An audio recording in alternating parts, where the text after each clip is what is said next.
What is up, guys? We are back. Sorry about the whole time changing thing. I was trying to figure out a time to stream because I won't be here Wednesday, of course. And yeah, it was a little. It took some twists and turns on the path before we got around to streaming it this time. But anyway, we have a couple hours here. We should be able to stream, work on our chess game, which I have down here for a little bit. Let's get rid of all these windows. Yeah, we should be able to work on our chess game for a good bit. So yeah, it's a little bit of a different time, so hopefully we can get some different people. Hopefully, you know, some of our regular people can still join and it all works out. But yeah, last week I believe we started on our chess game, and let's take a look at the progress we've made so far. If we go ahead and run our game, we are building this game in Godot by popular request, and as you can see, we have a little pawn here, but the main feature that we implemented is we have a little board manager, and when one of these squares gets hovered over, it'll highlight the square for us, and you can see down here it's printing out all of the board manager basically just knows which square we're hovering over. So we'll be able to use that to say, click on this square, and then it'll know, oh, this pawn is here. Let's go ahead and move that down. Oh yeah, that's awesome. That's awesome. I was hoping that you would be able to join, and yeah, we can have a little bit of a different stream time. I think it'll be pretty good. Not sure if it'll be able to happen again, but hopefully at least at some point. Yeah, so anyway, so far we just have a basic highlighting system, and I think what we want to do next probably is give our board manager, like if we open up our board manager script, just refresh ourselves on what it has in it. It's pretty simple. Right now it just has the function that toggles the square glow, so when a square gets hovered over, it goes ahead and calls this active square change function, and we'll print out what the square was changed from and to, and then we will turn off the old square and turn on the new square and make it glow. So that's currently all the functionality we've built in, basically. Hover over a square, it tells the board manager lights it up and unlights up the old one. So I think what we want to do next is we probably want to give the board manager an idea of what the board looks like. So we probably want to create like an array of all of the pieces and where they are, because once we have that, then we can start moving them around and stuff like that. But I think the board manager is going to need to know where all of the pieces are. So I think an array of, I don't know, maybe an array of strings, just to make it super easy to tell what's going on. Could be an array of strings, could be a good way to store the board for our board manager. Let me just take a look at arrays in Godot and make sure we can do it like a two-dimensional array. I know in some engines and whatnot, it can be hard to do a two-dimensional array, so sometimes you have to do like a one-dimensional array and then kind of you know, just convert between 2D and 1D indices, but hopefully we can just do a straight-up 2D array. I'm not sure. So I'm just doing a quick Google for 2D array in Godot and seeing what comes up.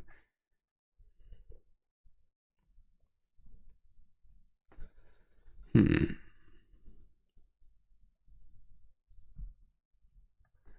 is what I've found so far from the wonderful world of Reddit. We have this this response here, which looks pretty helpful. It says, if you create a grid like this, then you can append, basically, if you create an array like this, then you can append empty arrays to each of the slots, and then you'll have a 2D array, which you can access with this kind of notation. Yeah, for sure, no worries, guys. I mean, you're not, yeah. Anytime you can come is awesome for hopefully both parties. That's the way it's supposed to work with streaming. Hopefully I provide you some value, and you guys being here and commenting makes it easier for me, so it's kind of a win-win all around. Anyway, so it looks like we're gonna go basically like this. Basically just do what this guy's doing right here. We're gonna create a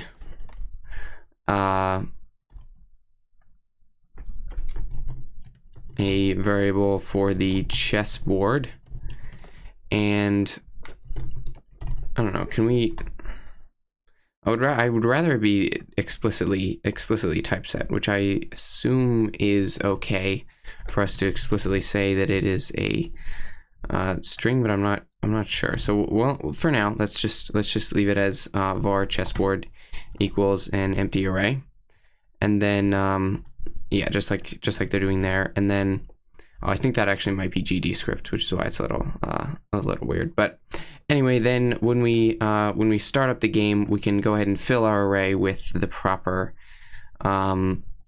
values. So we want probably null on every square, except for obviously we're going to have the two players each have 2 rows of pieces. So I think we should probably say chessboard. Let's see. Chessboard dot. Well, we are in C#, so we should probably take a look at 2D arrays in C#. It's been a while since I've done that much in C#. I've been using mostly Unreal recently, but I did use Unity back in the day, so it shouldn't be too bad. Yeah, what if we just explicitly declare the board as what we want it to be? So let me just try this. I'm not sure if it'll work, but I think if we just explicitly declare an array like this, and then we just make 8 subarrays within it, and then see if it'll like that. So let's just like kind of set up the board the way it should be. So we'll have, I'm just using strings for now. We'll have, let's see, I think string, I think you do like a comma in between for the to say it's a multi-dimensional array, because you have a value and a value. So I think that's how you declare a 2D array, if I'm not mistaken. I think C# supports that, but we'll see. So obviously we have rook, knight, bishop, then we're gonna have queen, right? Queen, king, because this is obviously the black back row, because I'm assuming that we are, I guess, looking at it from white's perspective, so the back row will be the black pieces. And yeah, so we'll have queen, king, another bishop, obviously, another knight, and then lastly we'll have the other rook. And then we will have a row of pawns, and then I'll copy those both of these rows down to be the white pieces as well. So these are the black pieces. We may yeah, we probably actually need to distinguish, I don't know, we might need to distinguish each piece, so it's like black rook, black knight, or even honestly rook 1 and rook 2. Like we may need to have some distinguishing features so that the board manager knows what's going on. I'm not entirely sure how we're going to implement this yet, but we'll get there in a second, and we'll probably just use empty strings for the empty spots. So we'll have 8 empty spots here. 4, 5, 6, 7, and 8. That's that's 8. Just looks so small compared to the other ones. Okay, and then we'll have, okay, so this is our, oh, did not capture the new line with that. This is our chessboard, which we are creating, and one more. Here we go. Okay, so we have the black back row with all of their pieces and then their pawns, and then we have 6 rows in between, and then we have the white pawns and the white pieces. And it looks like we somehow lost our closing. Oh no, it's just on this line. So I think this should work. So we're just explicitly declaring exactly what the board is going to look like as soon as when the game starts up, and then hopefully we'll be able to move the pieces around. So let's go ahead and just run this and see if the debugger gives us any errors. Looks like it did. To declare a managed array. Oh yeah, so the lightsaber video. We have good news on that. If we can just take a moment to take a look at that. I have almost everything has arrived. So I bought this one, the hilt of the lightsaber, which I can't show you guys the picture because it would be a spoiler, but everything has arrived except for the hilt of the lightsaber, which is on its way. It's supposed to be arriving at the end of this week. So next week, hopefully I will build the saber, and so then at the end of next week, I would be able to release the video if I get it done next week. That's the goal. So it's actually, yeah, the timeline is very close. I have almost everything needed for the lightsaber. I got like the little board here. Got like this cool button. Not sure if I'll use that one or one of the other ones, but yeah, we've got all of these little tiny speaker here. So yeah, I've got all of the components except for the actual hilt, so that should be arriving end of this week. Then I make the lightsaber next week, and at the end of next week, hopefully I'll be able to release it. So yeah, I'm very excited about that, to actually get building that as soon as the hilt actually arrives, so I can get the measurements and everything correct. But yes, it is very great news, and we will be seeing that lightsaber very soon, maybe as soon as the end of next week. Okay, so that's where the lightsaber project is at. Let's get back into our game. For the lightsaber, I'm using the Nano RP 2040 Connect, I believe it's called. So you basically it's got the gyroscope and Wi-Fi and Bluetooth capabilities built in. So I'm not sure if I'll use Wi-Fi and Bluetooth capabilities off the bat, but basically that means that if we want to do an app or like one of those little website things that you connect to it and change variables there, probably an app is easier though, for users anyway. If we want to do something like that, it has Wi-Fi and Bluetooth, so we can connect to it, and obviously it has the IMU, so the gyroscope and accelerometer built in. So basically all of that functionality is built in. It's easier to do. So that's the plan for the board for that lightsaber, and it's it's a little bit expensive. It's the most expensive Arduino board I've got ever. But you could buy another gyroscope and just add that in. If you already had like a regular Nano on hand that you wanted to use, then you could just buy a gyro. The code might be a little different because I think the gyro in here is different than the main gyro I've used in the past. In the past, I've used the MPU 6050. I think this one has the something or other. You could look at the spec sheet and see if you could get the exact same one. Then your code would be the same as mine. If you can't get the exact same one, then you'd have to use potentially slightly different code for a slightly different gyroscope.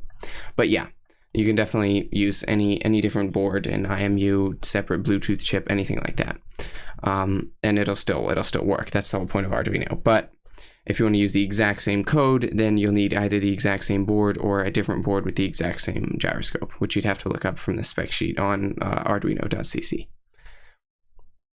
But yeah, the lightsaber project is coming very soon, so definitely stay tuned for that. Okay, so our board, we're getting an error for our chessboard that we were trying to declare, and it's saying to declare a managed array, the rank specifier precedes the variable's identifier.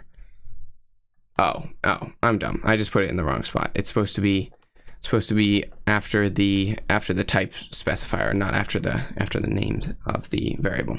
I think that's all. If we build that, no errors. Okay, so we're good to go. So then the next thing we want to do is actually go about updating this board array whenever one of these updates comes through from one of the pieces. When that's request, can you say the name of the board in the chat? Yes. I can actually do you one better. If I can search up the page on Arduino. Let me just look it up. I think I actually ended up buying it off Amazon because it's like $1 cheaper and obviously free shipping, which is great. But so yeah, I can send you the Amazon link and the Arduino store link because obviously they have all the documentation.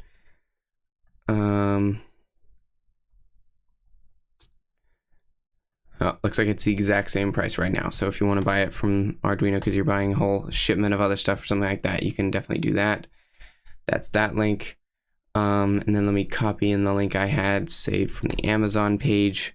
That's linked to it on Amazon. Same exact board, whichever one you want to buy it from, depending on shipping or whatever is up to you. But yeah, that's the board that we will be using. It has let me pull the page back up for you guys.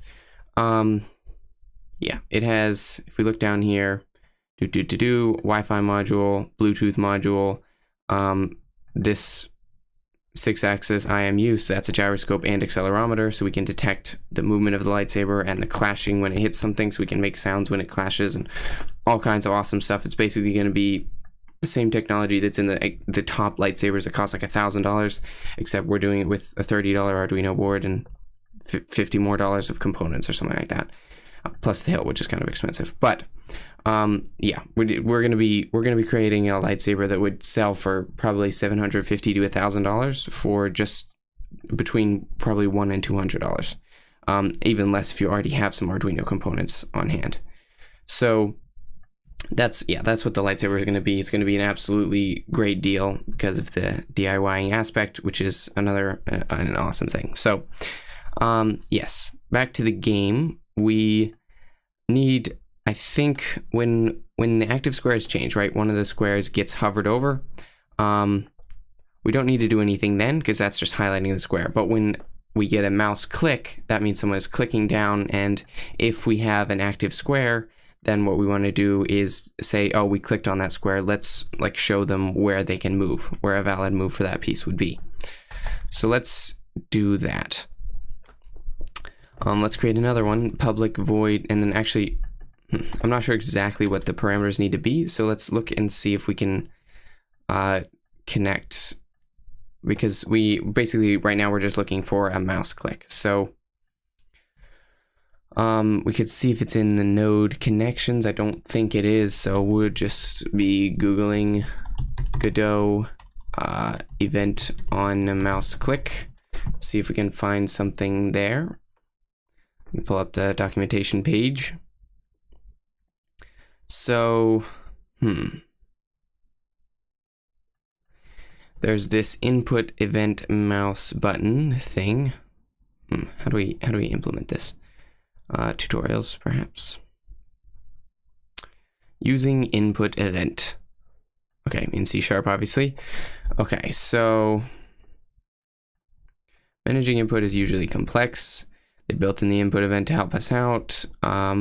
We can configure it for several different types. Of course, happy to help. We can configure it for several different types of input events. For example, closing if the escape key is hit. So I think, yeah, we just want this public override void unhandled input. And it's cleaner and more flexible to use the provided input map feature. Okay, I think the first one is okay for us because this is pointing and clicking with the mouse is a computer-only feature. If we were going to have like a game controller for this game, it would have to be a completely different implementation. So I think using that first, the first example is fine. So we're going to override the input event, and yeah, of course, we'll see you around on the stream. If event, so then we just need to change it so that instead of looking for the escape key, we are looking for the mouse key. So let's see. We want to event. Okay, we want to say at event is input event mouse button, I think. And then we will say, we'll call it mouse button. Okay, and we'll say if mouse button dot pressed and mouse button dot, and then let's see, it's probably going to be like dot mouse button 1 or so. Oh, okay, dot button index. So we want to check and mouse button dot button index is equal to 0. Because that's probably, left click is probably going to be 0, so a standard click is probably going to be 0. Let's just test that out with a quick print statement. gd.print left click detected.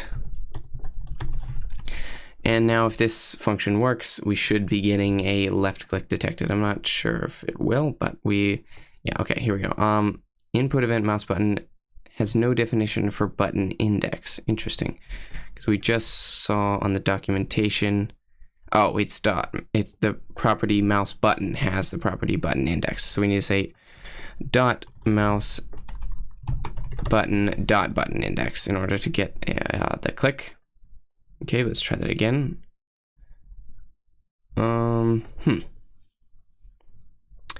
So it says input event mouse button does have the property mouse button. So, I'm not sure what this page it took me to is.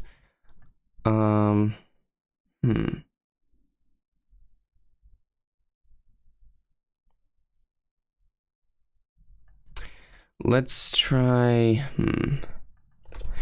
maybe this is supposed to be of type mouse button. No, that doesn't seem right. Let me just look for Godot C# detect mouse click.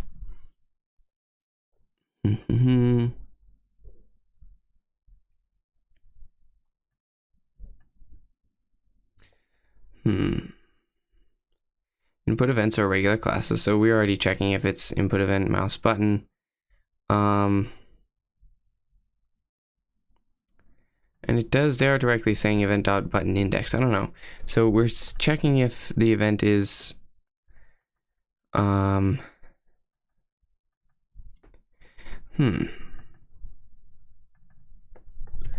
were they doing originally here? Let me just go back to the original version. Yeah, they're basically doing the same thing here. But it does seem to be, thinking that the mouse button doesn't have that, which is interesting.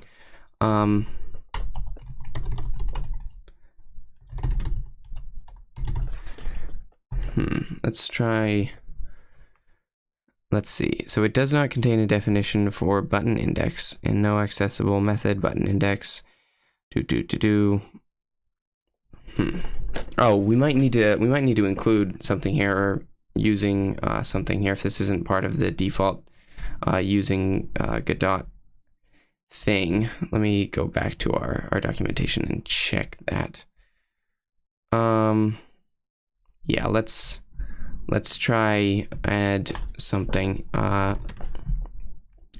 we probably need to say that we're using the event system or something like that.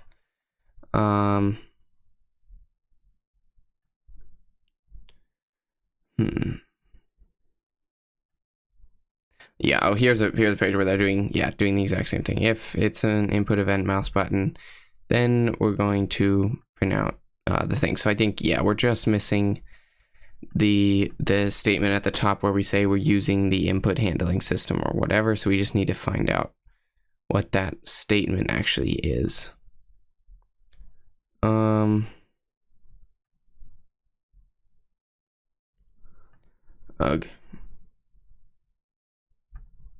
Maybe it's here. No.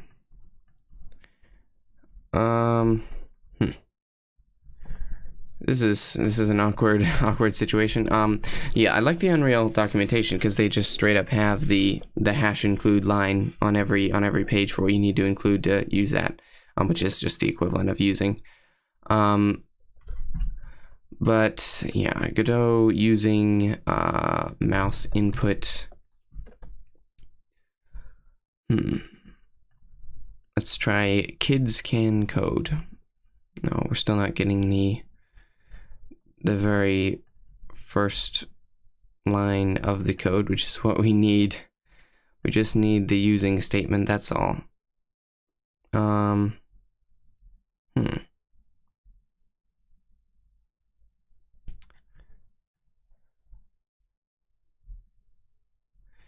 Yeah, we're really missing something here. I don't know. We could try using input event mouse button, but I doubt that's the entire thing. Yeah, we need to figure out what namespace. Let's see, Godot, what namespace? C# input event.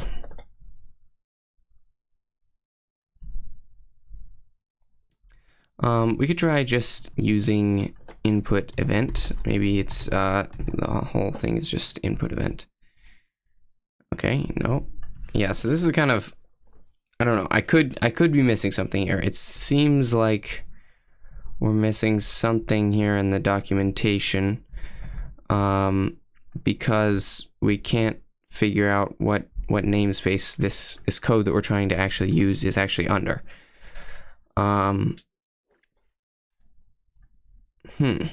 Yeah, this is.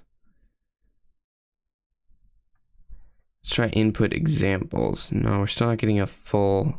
Well, here we go. It says it's just using Godot, and it seems to be working. Let's try just printing out the event as text and see if that works. Let's go ahead and paste that in, remove the old, save it, and build. See what happens. Okay, we can remove this line. It seems to be saying that we don't need an additional namespace. Okay, here we go. So now we are getting some events. So that's good. That's progress. So the question is, this first line I think was working. It's just this last one. Let's try just checking if mouse button dot pressed. Let's run that. And there we go. We're getting, well, I misspelled mouse. But I would like, I don't know, we probably don't want it to fire if it's a right click. We probably only want it to fire if it's a left click, because who knows, we might add some different functionality to right click. So we can get the position, but I would like to get what mouse button it is. However, we seem to be having some trouble with that. Mouse button dot. Well, let's try just printing out the button index just so we can make sure we get the right one. gd.print mouse button dot button index.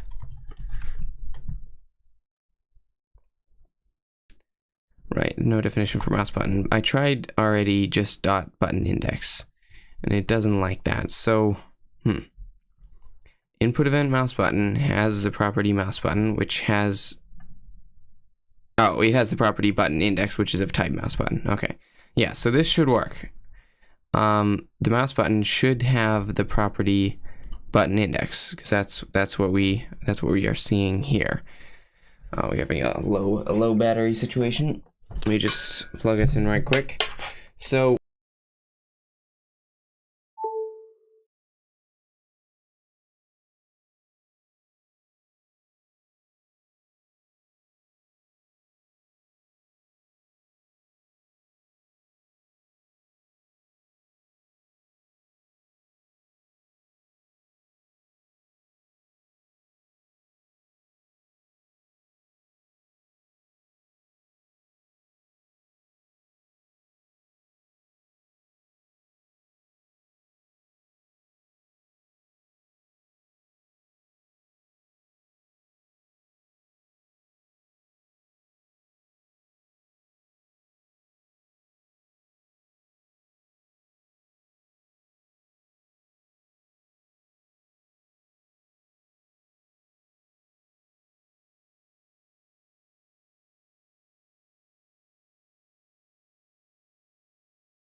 testing.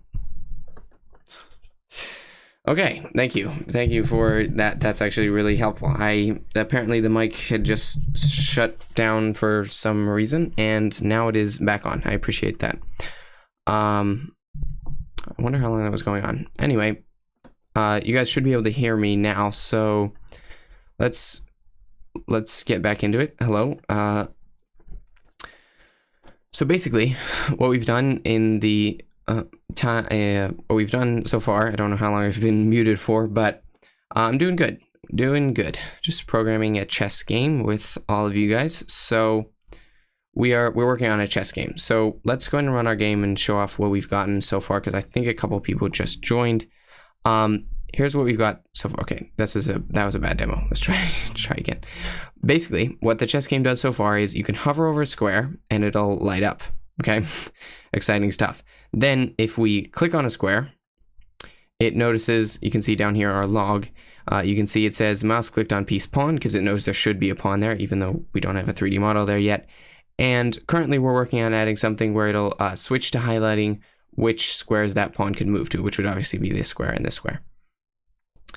Yeah, so all of this that we've done so far has actually been a pretty small amount of code, so I can just brush over it right quick. Basically, we have a bunch of the squares are each their own little objects, right? And what they do, they have this simple little script which says, hey, when a mouse hovers over me, go ahead and tell the board manager that I've been hovered over. And each of those squares is, if you didn't see, each of those squares is named the correct position. So for example, this one over here is named A1, which is because it's the A1 square. So it tells the board manager, hey, I've been hovered over, here's my name. And then the board manager will run this function active square changed. And if we haven't clicked on a square yet, then it'll go ahead and highlight the square that we're hovering over, so you can see which square your mouse is over, just as a kind of nice little feature. And even regardless of whether we've clicked on it or not, it'll store which square we're now hovering over. Now, when we put our mouse down, which this is the input function, so in the input function, we check if it was a mouse button event and if our mouse is pressed. Actually, we could probably combine these onto one line. So let me just, oh, we have something weird going on with the indentation here. Oh, this one doesn't have, okay, that's, all right, that's bad. Guys, just try to ignore the fact that that was bad. We didn't really follow the style we were supposed to be following, which is, okay, I think I did it right. So if it's a mouse event and the mouse was pressed, no, actually, I think mouse button.press needs to be on. Sorry, guys. I was trying to clean up the code a little bit, make it a little smoother, but I don't think that's actually going to work. So if it was a mouse button related event and a mouse button has now been pressed, so if we've clicked, then it's going to check and make sure the active square isn't null or empty, because obviously if we haven't hovered over a square yet, it's going to be empty. And if it's not empty, then it'll figure out how to convert the square that we've hovered over to, which is named in chess notation, into an index for our array, which is stored right here, because this is the array where we're going to be moving these strings around to show how the pieces are placed on the board. Okay, and then if we've clicked on a piece, it'll print out what the type of piece was that we've clicked on, which is obviously stored in this array. And then we need to figure out where that piece can move and tell that to the player by highlighting squares, which are the two comments that I just made there. So yeah, that's what we're working on right now.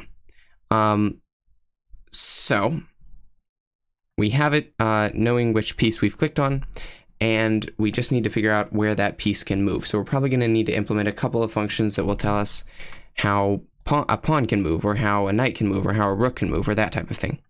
So let's create a private, I don't know, what do we want this to return? So we're going to call a function that will take in a string, which is the name of the piece, okay? And then it should output where that piece can move to. Okay, so it should probably take in the name of the piece and the location of the piece, and then it should return a list of squares where that piece could move to. I think that's a reasonable ask for the function. So it's going to return a list of integers, list of strings. That'll be either the chess notation positions or the positions on this array. I don't know which, but it'll return a list of strings as to, yeah, the chess notation strings. So if it can move to A1, then it'll say, then A1 would be one of the options for this, okay? So it'll return a list of strings that are the chess notation positions where this thing can move, and we'll call it possible positions. And it's going to take in string piece, which is the name of the piece, and string position, which is the name of the position in chess notation. So, for example, if piece, forgot my parentheses, if piece is equal to pawn, if this is a pawn, then where can it move? It can move to the square in front of it, or if it's on a certain set of squares, then it can move to the square 2 spaces in front of it. So you can see this is going to get pretty complicated pretty fast. What I'm noticing right now is we probably need to distinguish between which pieces are black and which pieces are white. So because wherever a white pawn is, it's always going to move the same as another white pawn would on its position. But for example, a black pawn on this, in this position here, A7, can move here or here, but a white pawn obviously can move here, or a white pawn on this position could only move forward 1.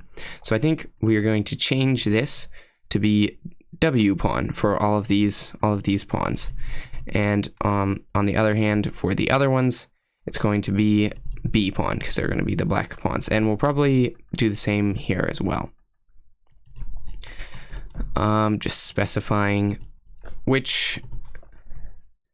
Yeah, so we're going to write the logic for how the pieces are legally allowed to move, so that we can make sure that the player can't just move their pawn to the back rank or whatever, you know, stuff like that. I think, yeah, that's what we're going to do.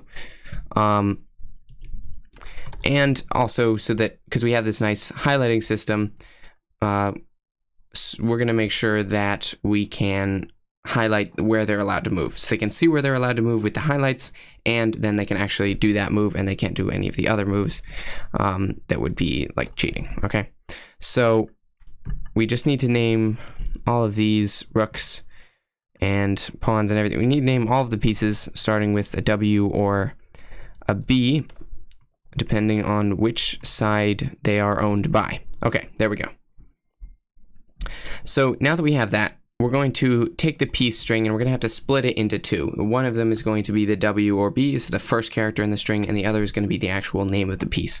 So we'll say string side, actually this is going to be a character, because it's just going to be one character. We're going to say string side equals piece 0. So this is just the 0th character, so if it was W pawn, this will just be the W or the B. Okay, so now we know which side it's on. Based on this, we can check if it's W or B if we need that information. And then we're going to say string piece name is going to equal everything except for the 0th index. So let me see if we can find a function in C# that'll just cut out one of the indices and leave us with all of the rest. Because there may well be one. So C# string get let's see, get substring. We want a substring, that's what it's called. Okay. Yep, here we go. We have one that looks pretty promising. Public string substring int start index. So, and looks like they're going to give us an example here. Yes. So we just put in a start index, which for us is just going to be 1, because we went from 1 to the end of the string. Now let's make sure that's correct by printing out the piece name. But if it is, then basically, yeah, we'll be getting the 0th character, which would be the W or B, and then the piece name is going to be left as pawn, rook, bishop, whatever it is. So that should be pretty helpful for us. And then we're going to print out the piece name. Okay, so for example, then we could say if piece is equal to pawn, then if, you know, then depending on the side, it'll move differently. So for now, let's just do a single movement, okay? which will be if the piece is a pawn and the side is white. Okay. And then we will simply figure out this exact piece of logic just to figure out how, oh, thank you, I appreciate that. We will figure out how a white pawn is allowed to move, and we'll add that logic right here. Yeah, okay, so that's all that we will do at the current moment. Because we need to start small. Let me just build and make sure there are no errors, because a second ago there was, okay. Okay, the only error is that we're not returning an array from this function, and we're going to fix that in just a moment here. So we're going to call the possible positions function from right here, which is what we're creating it for. So we're probably going to loop over string array possible positions equals possible positions piece, comma, and then the position, which is active square. Okay, so we got our possible positions, or we will once we turn this into an actually having the logic that we want it to have. And then we'll just say for,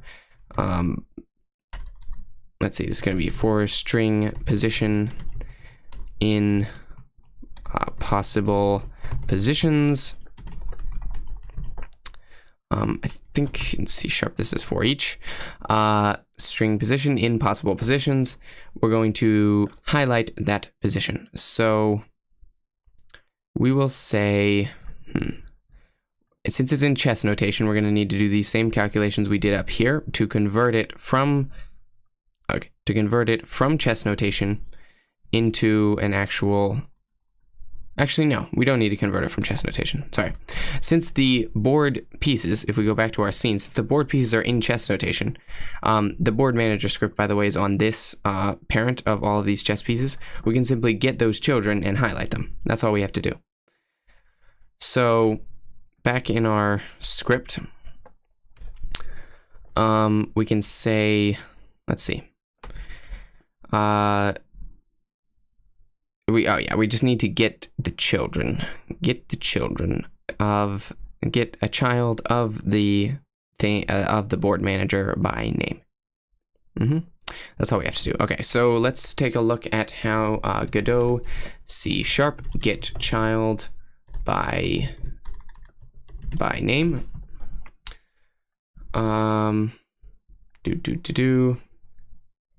And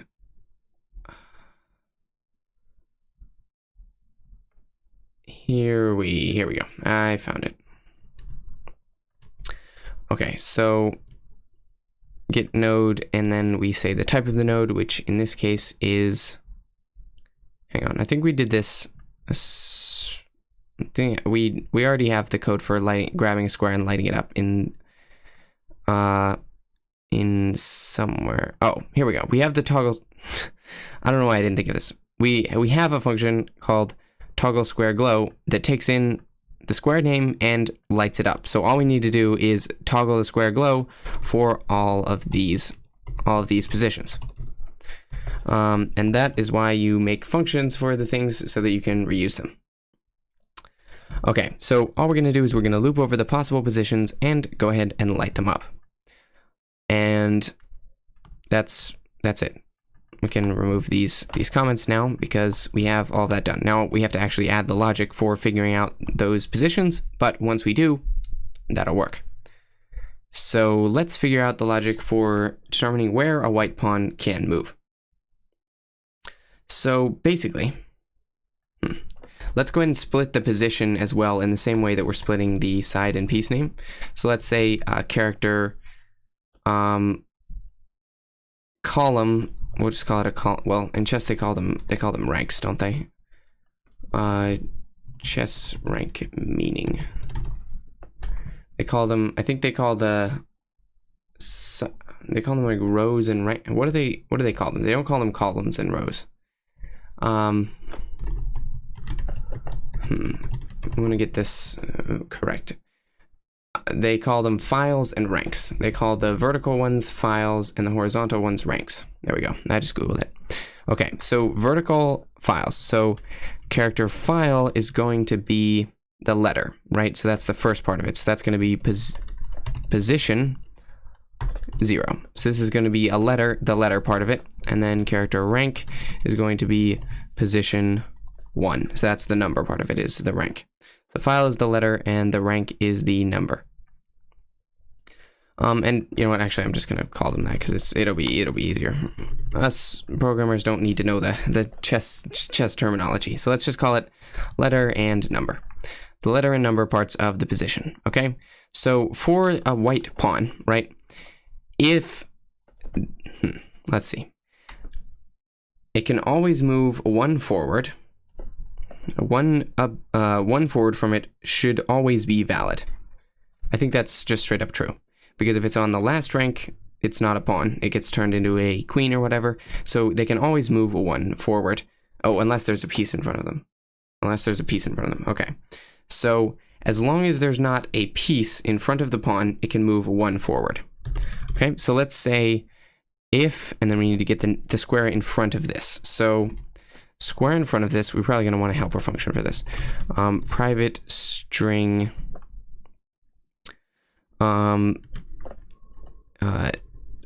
next square, I guess. I don't know. Next square, and we'll take in a string position. So if this is A1, we just want to return A2, basically. Oh, well then that's not worth a helper function. If the square that is, let's see, we're going to turn number actually into a number. In order to turn it into a number, we have to do this little bit of magic. We basically just say we toString it, and then we turn it into a string, and then we use int32.parse, because you can't int32.parse a character, which is what this is. So we're gonna have this be an integer. So we're gonna turn that into a string, and then we can turn that string into an integer. You can't turn a character into an integer for whatever reason. So if letter plus we want to, okay, I'm trying to think about this. So we want to increase the number by 1, because that's the next square forward of them, right?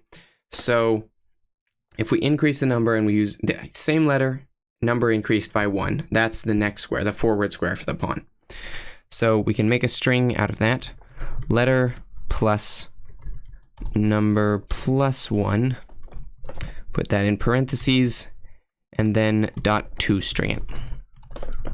Okay, so this string here, which is the letter and then 1 above it, if that, and then we need to turn that into a position and get the correct value from our array.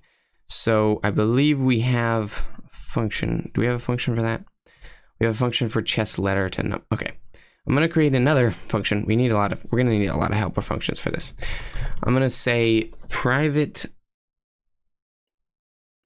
I think we want a two ints. I think we want to just be able to turn a chess notation position into an index on this array. I think we just want a function for that. And then I think that'll clear out like this other function here, unless this is we'll probably still use that. But let's, okay, so we need an int 2. Do they have int 2s in this? We need a value that's just 2 ints put together. So let's see. C# int 2. I'm not sure if they have that.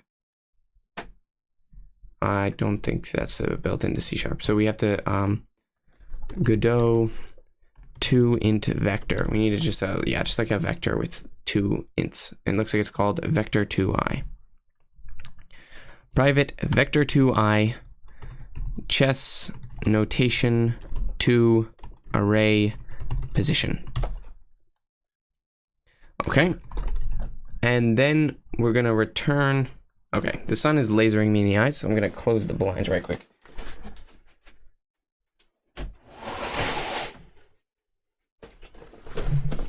Perfect. No more sunshine. Okay, so we're gonna try to turn chess notation position. So that's gonna be a string position, string notation position. And then we're going to turn that into a vector2i and return it. So first we're going to use the chess letter to number function. So we're going to say let's see. We're actually, let me just, I think we basically did this. We basically did this up above when we were doing that. I should reorganize this file. Also, my code editor is tiny right now. Let me expand a little bit. Okay. Let's do, we're not currently even using those. Maybe I should remove them. I'm not sure. Okay. So anyway, when we get a click, we'll probably refactor this in a little bit, but when we get a click, we're already doing this calculation. So I'm going to remove this calculation from here, put it in the function, and then we can call the function because we're clearly needing the function in multiple places. So the letter index is this chess letter to number function right here, which I'm going to move down to right below this, just so it's clear they go together. And then the number index is this little thing here, 8 minus that as a number, because this array is kind of backwards. If the white pieces are down here and the black pieces are up here, it's backwards from the chess notation, because this is 7 versus where chess notation this is A1, so we need to invert that basically by saying 8 minus the number. And then we're going to return a vector to I with letter index, no, number index first and then letter index. Number index, comma, letter index. Excellent. And well, we need to return a new vector to I. Okay, so we're going to return the letter and number indices as the vector. Okay, and then we need to actually implement this here. We're no longer going to have number index and letter index. Instead, we're going to have, actually, hold on. Should this return a vector to I, or should it return just a string? Because we could straight up say, move this line down here, say string piece equals, get that value from the chessboard, and then this is a string instead. So that would be chess notation to array value. And then in this function, we can just straight up say string piece equals chess notation to array value active square. Okay, hopefully we don't ever need to then have that as a position, but if we do, we can just modify it. But currently, yeah, so now we have a function that takes in a chess notation value and returns what piece is on that square. So with that, this function should be repaired, because basically we just took these 3 lines. Oh, we need to return this, not create a variable with it.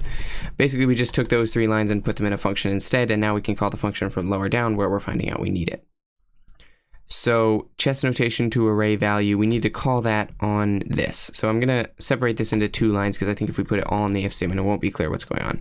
So I'm going to say string next, what should we call this place where the pawn can move? Next square for pawn equals, let's say next forward square. So if the pawn were to move 1 forward, then it would be this, which is obviously the same letter, and then the number increased by 1, and we want that as a string. And then we're just gonna say, we're gonna turn that into a piece. We're gonna check if there's a piece on that square. So if chess notation to array value next forward square, and we're going to check if that is equal to anything other than string. So if it's equal to an empty string, then the pawn can move forward. If not, the pawn can't move forward. Okay, so all we have to do is check if that is empty, and if it is, then we can add the next forward square to the list of valid positions for this to move. So let's create that at the top. Valid string array valid positions, and then that will just be empty. And then we can say valid positions, and then we can go ahead and add that. So valid positions, what is it, dot append? How do you for some reason when I hop on stream, I just lose my entire knowledge of programming, so then I have to Google it. To be fair, I do Google a lot of things when I'm programming on my own as well. But C# add item to array. Is it dot add or dot append? That's what I'm just wondering. Dot add or dot append. Dot add. Looks like it's dot add based on a quick Google search. So valid positions dot add next forward square, because we want to add the chess notation version of it. Okay, so we've checked the next forward square for the pawn. So if it's a white pawn, we can check the next forward square for a white pawn. And we also need to check the diagonal squares. Now, the diagonal squares will only be valid if there's actually a piece there. So it's kind of going to be the opposite. So let's go ahead and create string. Let's just call this forward square instead of next forward square. And just shorten this down. That way we can call this string right forward square. And it's going to be, we need to increase the letter by 1 as well as increasing the number by 1. So to increase the letter by 1, might have to just we have the letter to number, and then we could increase the number, but then we would need a number to letter, which we might want anyway. So yeah, let's go ahead and do that. Let's create just basically the opposite of this function. So fix the indentation there. Chess number to letter. And this will be a string, and we'll take in an int number, and we'll switch on number. And this will be 0 gets turned into 0 gets turned into A.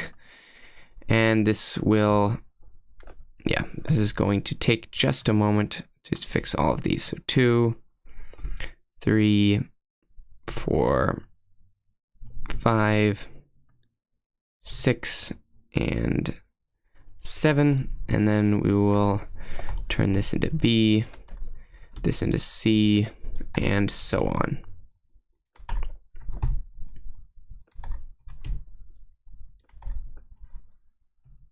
I put D again. G, and the last one is H. Okay, so there we go. And then we need to have what we're returning. Oh, this should actually be a character that we're returning, not a string. Character, chess number to letter, and then if it's empty, we'll return an empty character. I think that's fine.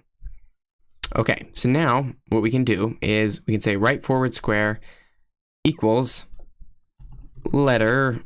To increase the letter by 1, we need to say chess number to letter, chess letter to number,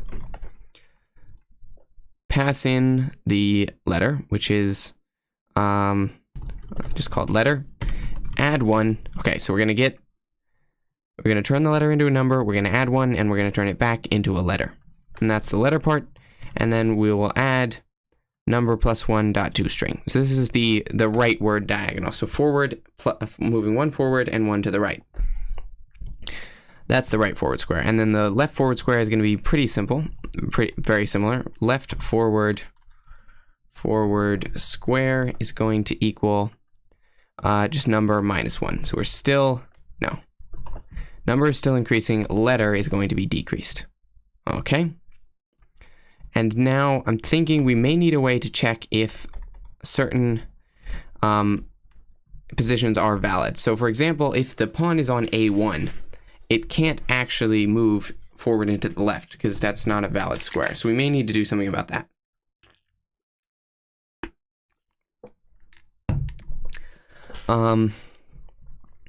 Yeah, I'm thinking let's go ahead and move all of these up so that they're all at the top. And the last square that we need to consider, we can move 1 forward, we can sometimes move 1 forward, we can sometimes move 1 in each way diagonally, and we can sometimes move double forward.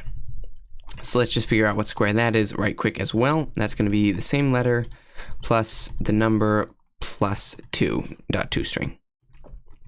Okay, so these are all of the positions that we might be able to move to. And if the forward square is empty, we can move to it. Then to check if the double forward square is a valid move, we need to say, we can use this same if statement. So if the forward square is empty, and we also need to check if the double forward square is empty, right? So in order for a double move, we have to make sure both the square in front of us and the square 2 in front of us are both valid. So let's go ahead and check that inside of this if statement so we don't have to double up on code here. Okay, and then we would, if both of those conditions are met, then we can add double forward square to the list of valid positions. Okay, so now we've implemented single forward and double forward, so I'm going to move them both up. And then we have to implement right forward and left forward. So for right forward, what do we need to do? We need to check if there's a piece on the right forward square. That's all. We need to check if there's a piece on the right forward square and the pieces of the opposing side, because obviously we can't take one of our own pieces to the diagonal. So if chess notation to array value right forward square, and then to check if it's a black piece, since we're currently on a white pawn, we need to say if the 0th character of that is equal to B. Oh, we need to make sure that's a character and not a string. Yeah, so that's quite simple. If the right forward square contains a piece that has, and the first character is B, because if it's an empty square, the first character won't be B, or if it's a white piece, the first character won't be B. So yeah, that's a simple way to check if the right forward square is valid for us to move to, and if it is, then we're going to run valid positions.add right forward square. And the checking for the left forward square is going to be exactly the same thing, but we will just need to check the left forward square. And then the only thing we're missing here is currently we could get an out of bounds error, because if we're on H1, for example, then this will be checking a square that's off the board. And if we're on A1, then the left square would be off the board and non-existent. So we probably need to check if it's a valid. Oh, if we simply add something to chess notation to array value, then we can make sure that we don't have an error. So, because currently we could have an invalid notation position. So let's say if notation position, how do we want to check if the notation position is a valid position for our board?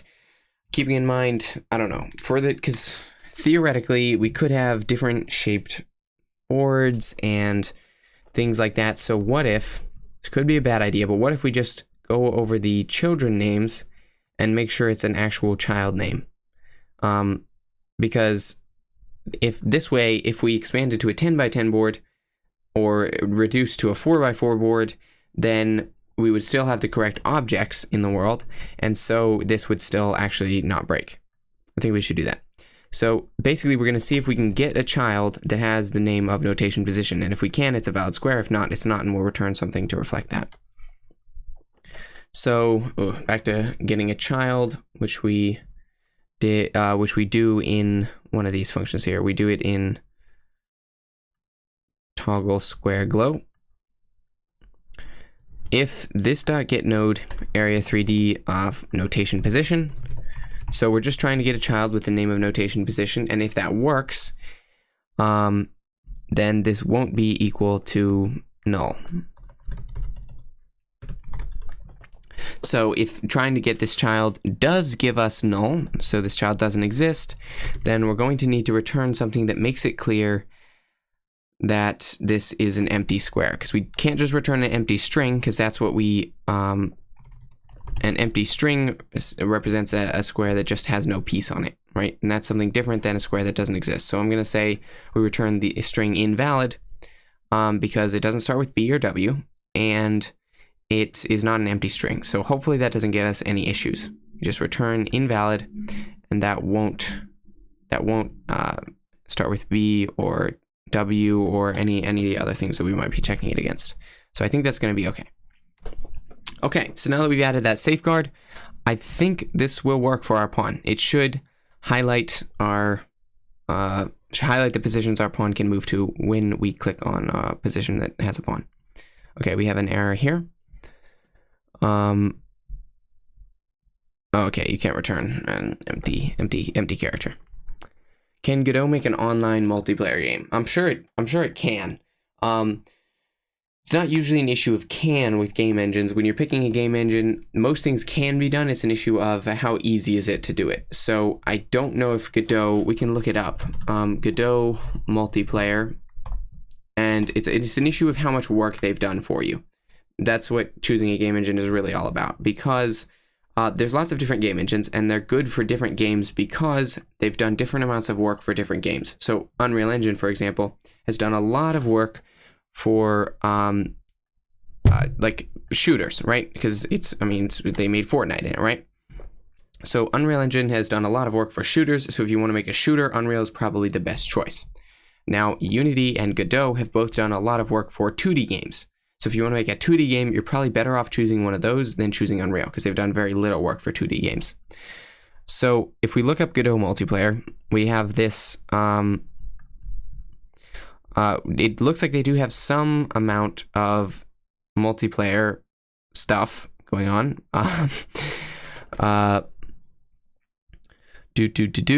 And it you'd have to look more into the documentation to find out how good it is. But they do have a page on networking. They clearly have some multiplayer functionality. So if you were so they do have some multiplayer functionality, but to decide whether you want to use them for a multiplayer game, you would probably want to look at their multiplayer functionality and competitors like Unity and Unreal Engine, and look at their multiplayer functionality and figure out which one you like better. Obviously, there's other factors. So if you're making a 2D game, you're probably mostly looking at this versus Unity.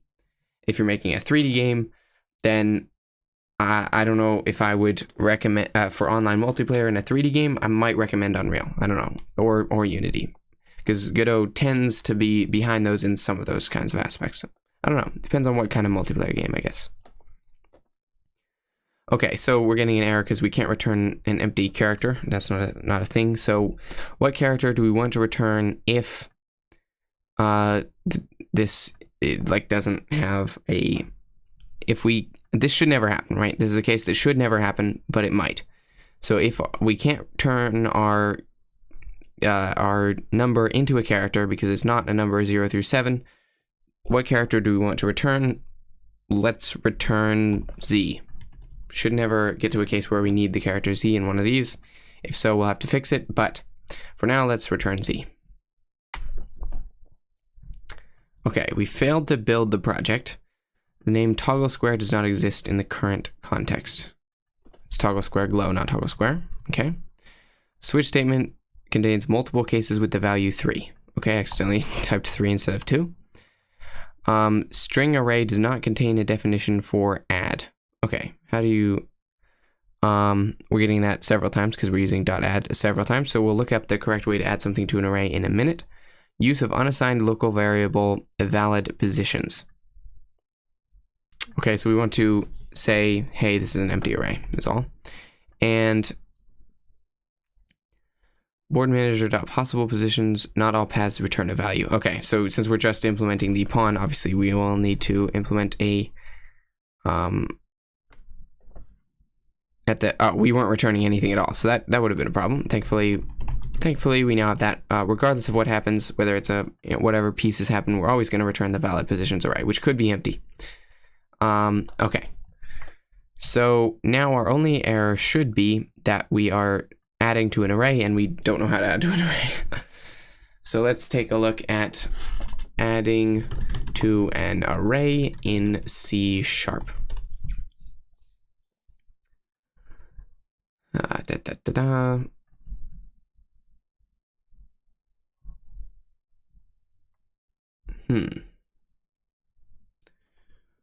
Who would have thought it would be this hard to add an item to an array? Let's search in Godot, because maybe this is a Godot. Godot C# add to array. Because I don't know if this 2D array thing has different, may have different implementation in Godot. Okay, so something is off here. Everywhere I look, it is saying .add is the correct solution. Let's just go ahead and build again and see. Okay, we did clean up all of the other errors, it looks like, and we're just missing that one error. So, and we just have that one error just in 4 different places.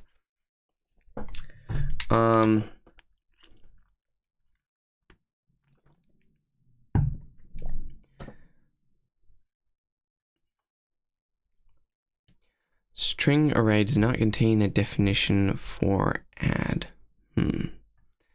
No accessible extension method add accepting a first argument of type string array could be found.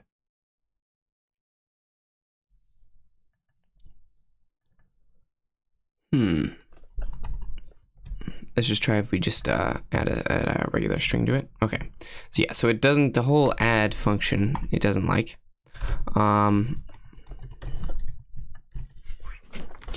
So yeah, what could be the issue there? That's the question.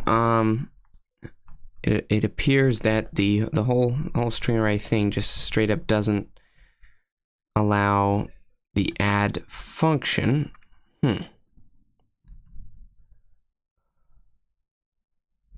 Yes, the question is how Godot is expecting us to add items to array in C#, which is what I'm once again Googling.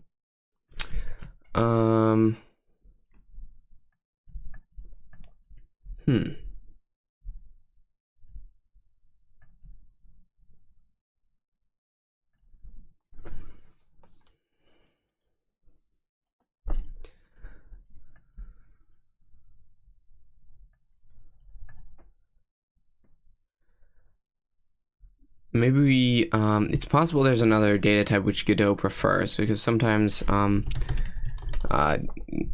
engines will have like lists or things like that, which are generally, you know, have more functionality and can be better to use. So we can try to switch it to a different data type as well. So for example, if we search for Godot string list, because we're trying to create a list of strings, we find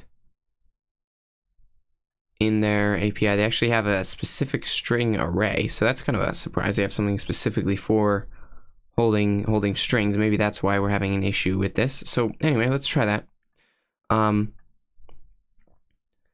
It looks like it's just called string array. Let me make sure it's in the main namespace. Looks like it is, because they don't have any information about that.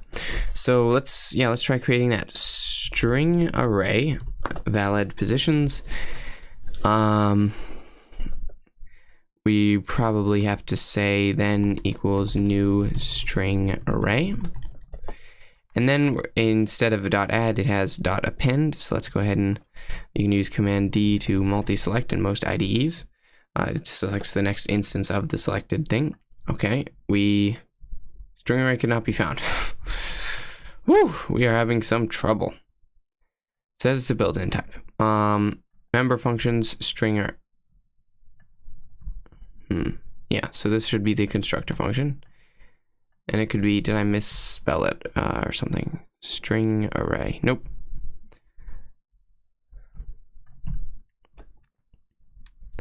Odd. We are really struggling with adding strings to an array. I feel like we should be struggling with some big, heroic, complex problem, but we're not. That's how it is, I guess. A lot in Godot always has functionality. Okay, so what is the best, in your opinion? What how would you guys do an array of strings? What do you think would be the best? The special string array, packed string array, just a default array? What do you guys think? That is what we are currently struggling to research.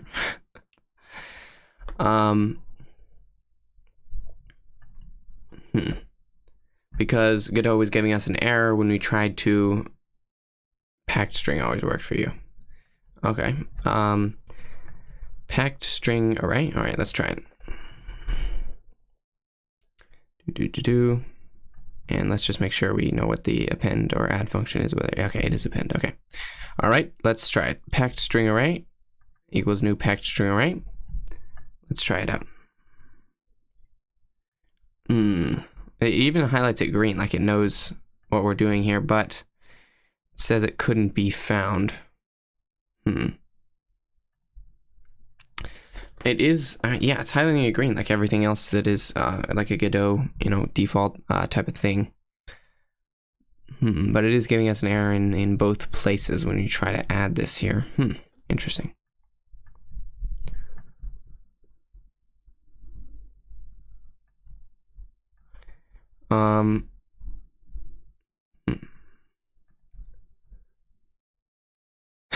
Things usually have a hard time being found. Yesterday I couldn't find my phone. Yeah, I think that should not be the same. It's not exactly the same. Godot finding its built-in packages versus you finding your phone. Like, I feel like that'd be like if you lost your liver or something. Like, that's a little. It's like something that's built in. You should be able to have that in you. It shouldn't be getting lost. This is very odd. Because we have now tried 3 types of string arrays. There's a regular array, a string array, and a packed string array, and none of them have quite worked. And we also did we did a 2D array of strings up here, and that worked fine. The only reason we're looking for different string alternatives is because maybe I'm doing something very dumb and missing something here, but when we created a regular string array here, we were getting some issues with simply adding variables to it using the .add function because it's not .append. Usually in C# it's .add. When we try to add strings to it, we are getting some errors. So yeah, something strange is going on with the strings here. Oh, what if that was it? Yeah, I don't think that's it, but we could try just in case. Okay, we don't want to accidentally select the one from substring, so I'll remove that. Just in case, let's try changing them all to uppercase, seeing if Godot likes us better if we do that.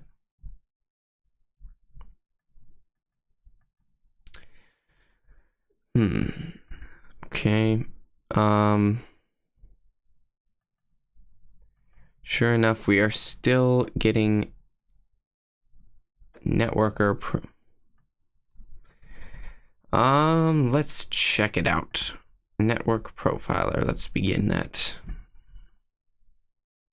I don't think that would be happening with strings. Let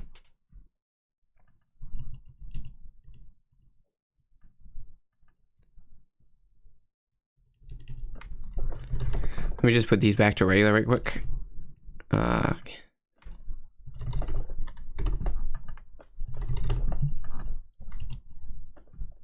it, why are there so many capital strings now? I can't change it back quickly. All right. Okay, back to regular. What? And then you just build and it runs that. We are not having any things here. Let me try the very high-tech restart. Very high-tech Godot restart strat, which can sometimes yield good results. Well, I don't know if I've ever tried it with Godot because I haven't used Godot that much, but perhaps it will magically fix all of our issues. We can hope. Guys, it didn't work. Why are we having an error with a string array?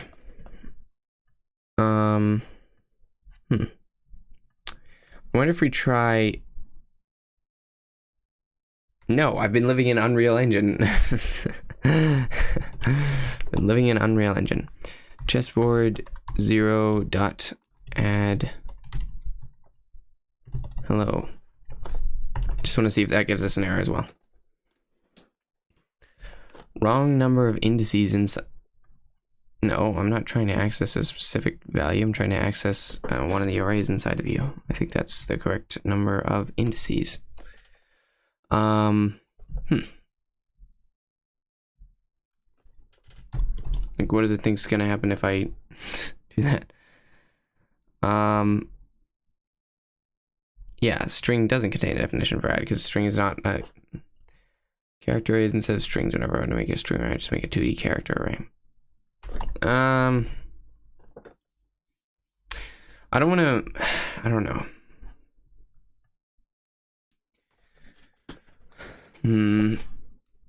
But like, should we switch it to character arrays for this? Everywhere else it's strings though. I don't want to have one function be messed up just because of whatever is going on here with Godot. And then have to, I don't know, do that.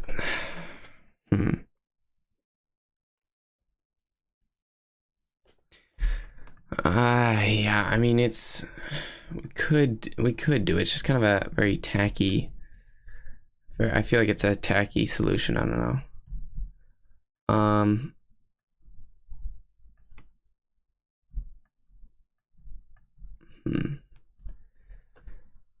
Let me just search in case anyone else has gotten this specific error. Godot string array add gives an error. Let me search that. Perhaps someone will help us. Nope.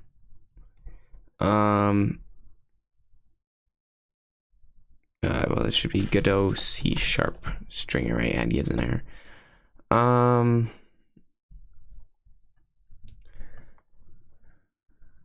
Strings have backstabbed you too much. Yeah, alright, well, we aren't finding anything.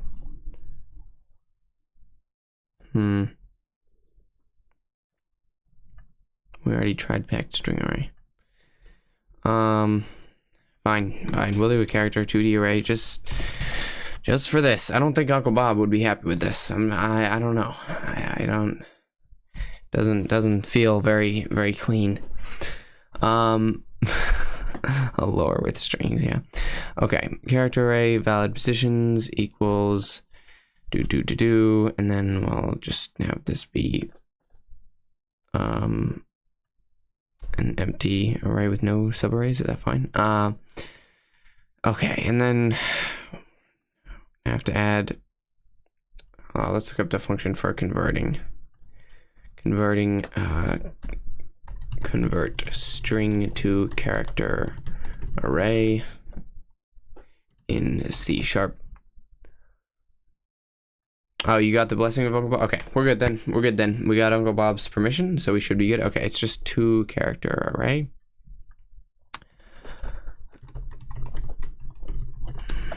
And now we just turn all of our strings into character arrays before we add them to our new array.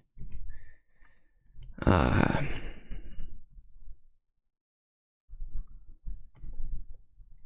no. Oh, wait, hang on. No, that's wrong, isn't it? Because we should have the correct indices, right? Character array, a 2D character array, yep, and then we want to add an array, a character array to the main array. Yeah, that's how it would be.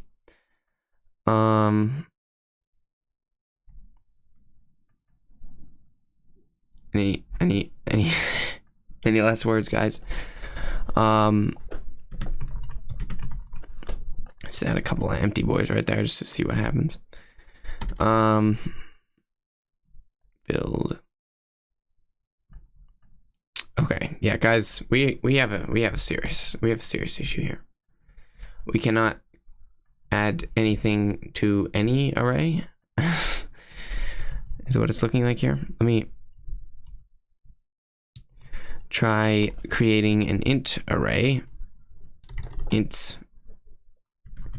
making it an empty array, and then saying ints.add 1.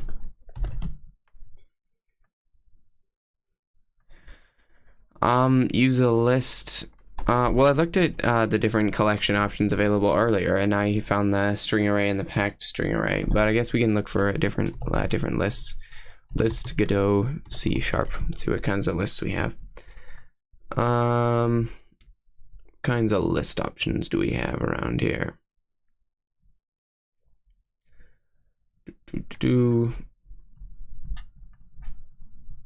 We are using, okay. hang on, using system.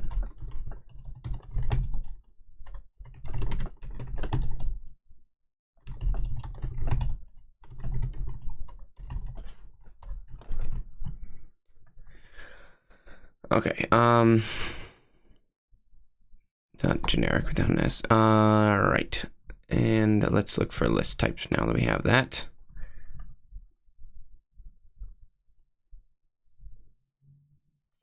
How to do a list in Godot C#. Is it just list and then data type in chevrons and then whatever?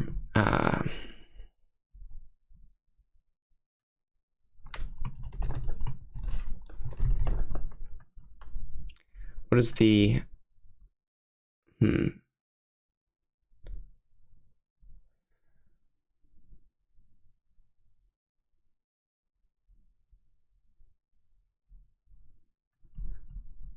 Is this right? List, let's try using, let me just check that. Oh, well, that would need to be new list. Oh, you can do a shorthand for that? All right. Build that. Except it needs to be the Godot type of string, right? We're getting this.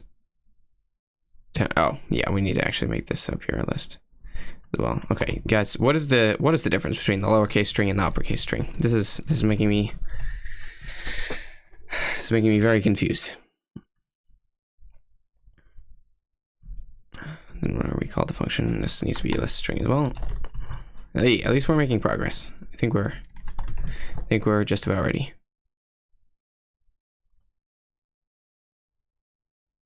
Okay, so we're good with lowercase. All right, I chose the right one. That's good. Okay, we now should be able to move white pawns, and that is it. So there is a white pawn there. We can. The glow did not work correctly. As soon as we clicked on that spot, we should have gotten all of our glows correctly. So let's make sure you have everything correct here. Okay, so it's back here. For those of you that joined more recently, if you haven't been watching for a while, we have when the mouse is clicked, then we turn the chess notation into the correct array value for this array up here. And then we make sure the piece on that spot is not empty, because obviously if it's empty, then we can't do anything. It's just an empty spot. And if it's true, then we say that we've clicked on a piece and we go into sort of clicked on piece mode for actually moving the piece that we've already clicked on. So then we try to get a list of possible positions, and then we loop through those positions, and we turn the glow on for each of those positions. But as of right now, that doesn't seem to be happening. So let's try printing out how many possible positions are. Let's just print out the array itself. That's fine. Just print out possible positions and see what happens. So if we hover over a pawn, we click on it. Okay, yeah, so it doesn't have a fancy print function. That's kind of sad. Whatever. It doesn't matter right now. If we need any special, well, I guess I imagine array is smaller, and so by using list, we might kind of be wasting some resources. Okay, we need to print out the length of this, which is possibly length or count or something, but we can go and find it. Godot list length. Array.size. Perfect. Let's go ahead and run it. Okay. Google lied to me, guys. Size is for arrays. That's kind of sad. Let's just wing it and try it out length. Ooh, it's also not that.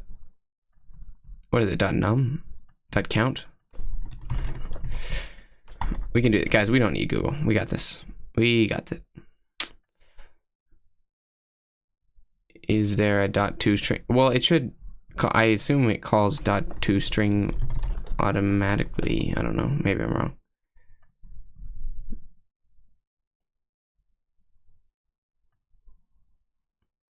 Yeah, it should call .toString automatically. So that was what we were getting, was the .toString of the list. It just doesn't. They just didn't implement a .toString that was actually helpful for us.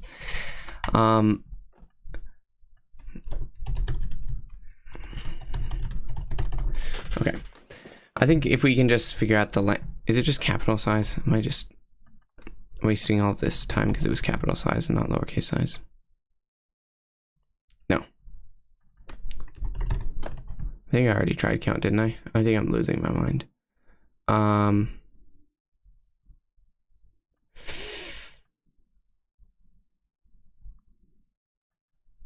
Not a method. All right, that's fair. That's fair. Okay, guys, look, in Unreal, it's a method, all right? How am I supposed to know this stuff? It's 0. Okay, so we're getting an empty list returned to us from the possible positions thingy, which means that we're not adding any values to it, which we should be, because it is a white pawn. We're getting that confirmed that it's a W pawn here. And so we should be running this function, which is if piece equals pawn and side equals W, which basically, so we have the side as a prefix for the thing. So we have B knight is for knights on the black side or whatever. So we split that in two, and the piece, so we get the piece name and the side as separate variables. So you just get to do .length. All right, whatever. You can take your precious arrays and whatever. Character letter equals position 0 and then in 32 dot part. Okay, so we know that this is working because we've confirmed the side that is correct there. So let's start printing out some stuff. We might as well just go ahead and print out some of these. Let's go ahead and print out forward square and make sure that's correct.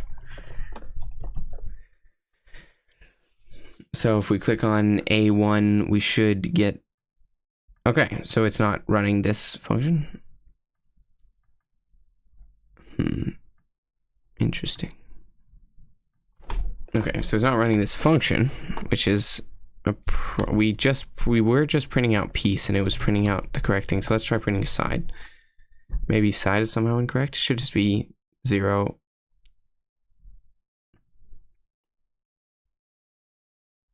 Yeah, side is W. And oh,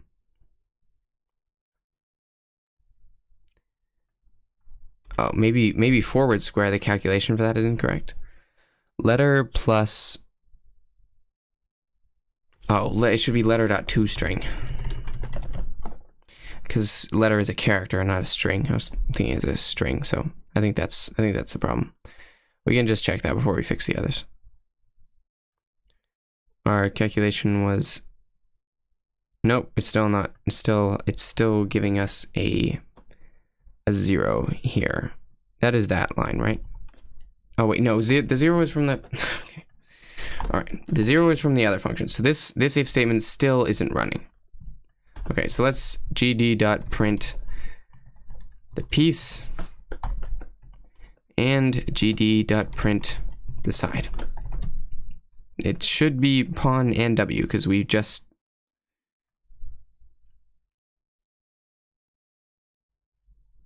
okay, yeah, piece should be that. gd dot, oh, we're calling piece and not piece name, dang it.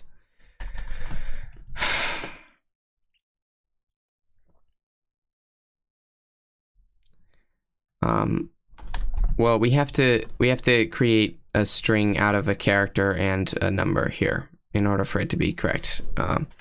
Anyway, the issue here was we were calling piece, which is what comes in, and not piece name, which is the end after we cut off the W or whatever. So that was the issue there. We should be fine now. Let's just go ahead and click on A1. That's A1. Oh, and then it's printing, what? Should be printing forward square. It looks like it's moving us forward 2 instead. Click on A1, it thinks that the next square, like the square right in front of us, which is what forward square is supposed to be, is, oh, okay, because number is already 1 greater than that. I see, all right. We just need to, instead of adding 1, just keep the actual number, because the number is already 1 greater, because it's not that number. Okay, I accidentally clicked up there, which obviously doesn't have a forward square. Okay, A1, the forward square is A2, and the other squares are presumably correct, but we will, right now we know forward square is correct. So the issue is we're still getting an array of size 0 at the end of all of this. So should we be doing our toString here, which I think we should be. No, still not getting anything helpful. Oh, wait, we have an error. Hold on. Node not found. Oh, yeah. Oh. Okay. We're doing this little thing where we check if we can get a node to check if a square is valid, but it appears that is giving us an error. So I think we need to say like is node valid or something. I assumed it would just return null if it wasn't valid, but it looks like it doesn't. So that's my bad. So let's do check if node exists Godot C#. I'm sure there's a function like if like to check that.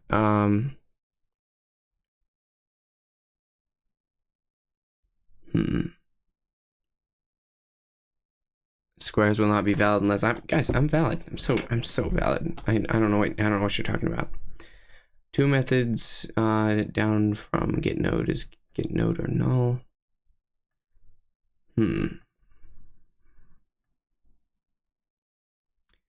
Get node or null. I think I'm seeing this get node or null thing here, guys, but I think this is GD script and not C#, even though I did search for C#.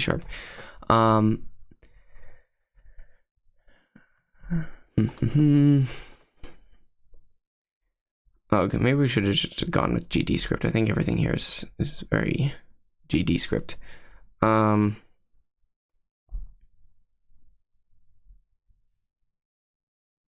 Primitive GD script technology.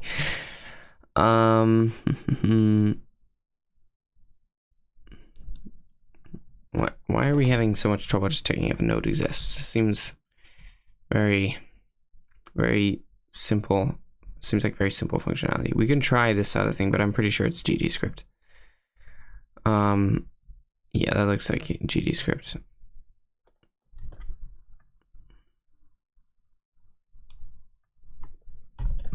Don't worry, Uncle Bob. I will delete it very soon. I'm not going to leave it commented out forever. I will delete it very soon if this works, but I don't think it's going to work, so I'm just going to leave it.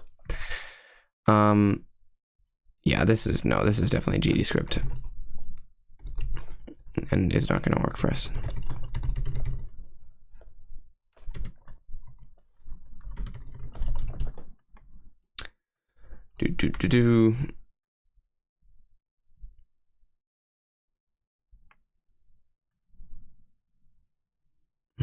What? Invalid token. Oh, well, we slightly forgot our opening brace. That's fine. Yep, no such thing as get node or null in C#.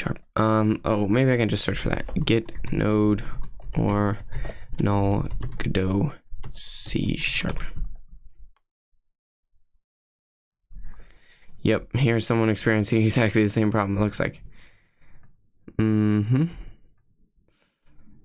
Is valid.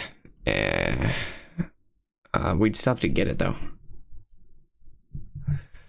We would still have to get it in order to say dot is valid. I don't think that's gonna, I don't know. We can try it.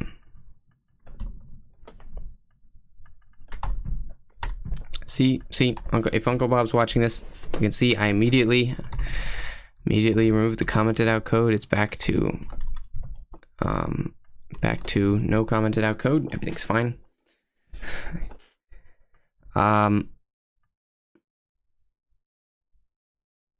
no accessible. It doesn't like it.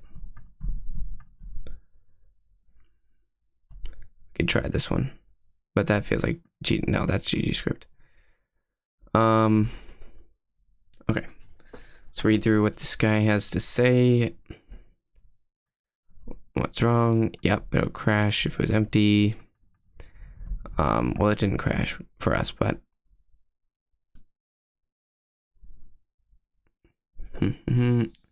oh, they want we can just check is instance valid. Let's try that.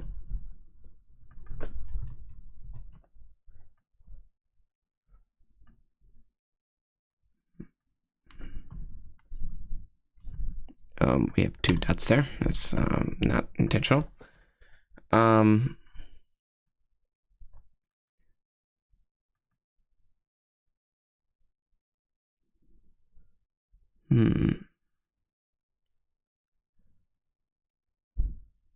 Is this supposed to just be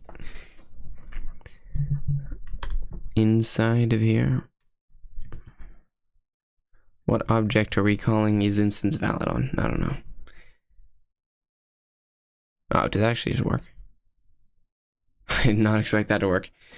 Okay, anyway, apparently it's not. Nope, we're still getting a 0. But now at least we know we're safe from that. No, never mind. Wait, the debugger still has errors. Nope, we're still getting, that's still giving us an error. We need to not be using this.get node. We need to be checking if the node is valid, because this.get node clearly gives us an error. Which is not, I don't know, I don't like that, but we need to figure out how we can do a get node or null in C#.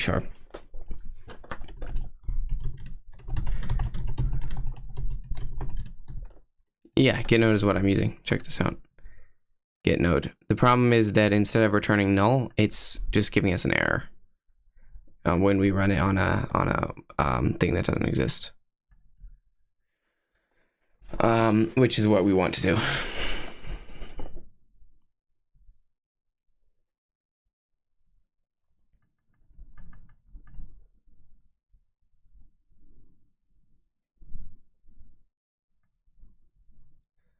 Use unique.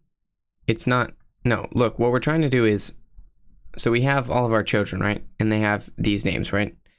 And what we're trying to do is we're trying to make it so that in case we ever want to adjust the board, we're trying to make it so that we check through all of the children. We check through the children to see if this is actually one of the children. This name is actually one of the children. And if it is, then we know this is a valid node. So we could just do like a for loop over the children or something, but I think that there should be a function that checks. I mean, there obviously is in GD script, but we can't figure out it in C#.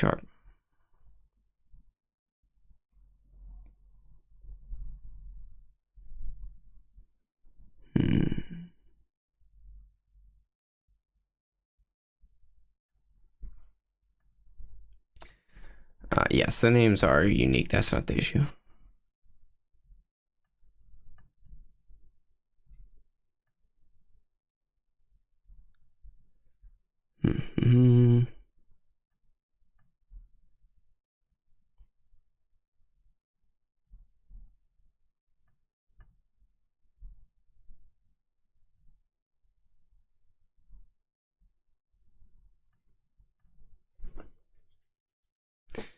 Well, we are having a lot of trouble with Godot today, but I think what we will do is we will loop over the children and see if any of them have this name. How do we get the children? Godot get children, get all children of node C#.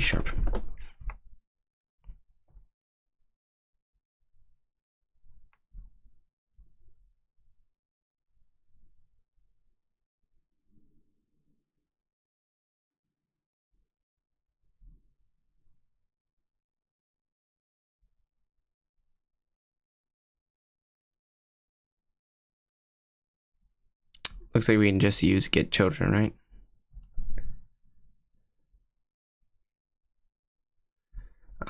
Maybe get children.toList. Okay, so this dot get children dot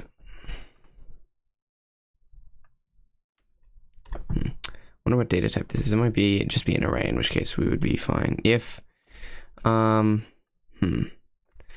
let's check if notation well, we need to turn them into strings. That was the thing. If we get them as objects, as node objects, then I guess we do have to loop over them. All right. Okay. Let's say list. What are they just going to be default nodes? I guess. Children equals this dot get children dot toList. Okay, and then we're going to say for each node child in children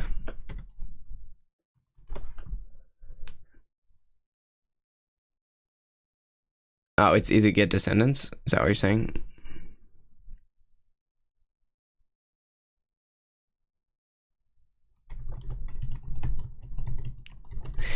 Get descendants. Oh wait, so we can change this to area 3D then, since it lets us select a type of child that we want to get. Okay, for each of the children, if this, okay, we're gonna need a bool here. Bool child found, which is gonna be false. Then we're gonna loop over, and if child dot name is equal to notation position,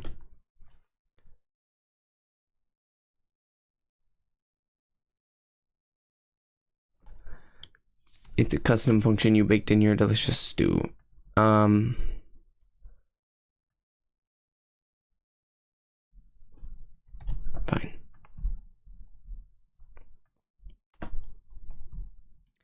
Where are we putting this? Oh.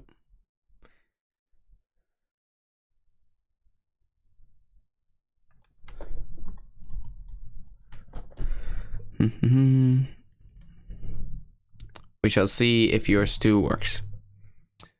What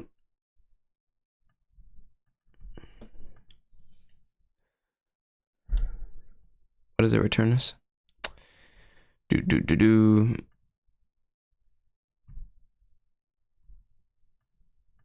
Is it going to return us a list?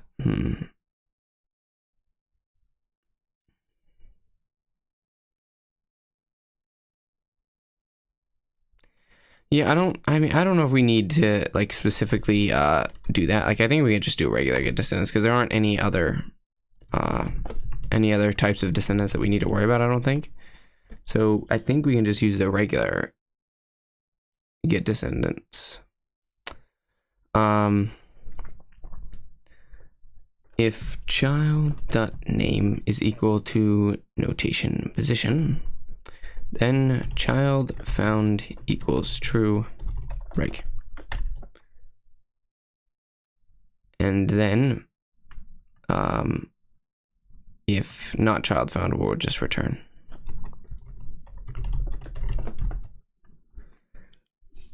This is a lot of, yeah, this is a lot of stuff for just, okay. All right, we'll use yours. That's fine. That's fine. We'll try it out.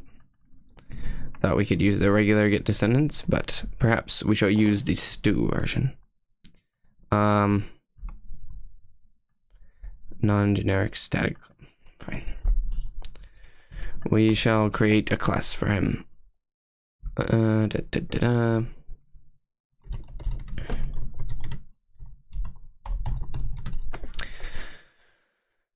What shall we call it? We shall call it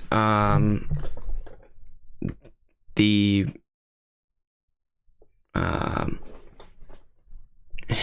helpers.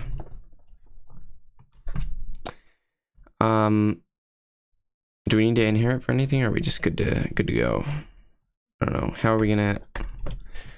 I don't know what we need to inherit from in order to get run the get descendants function, but we'll see if we...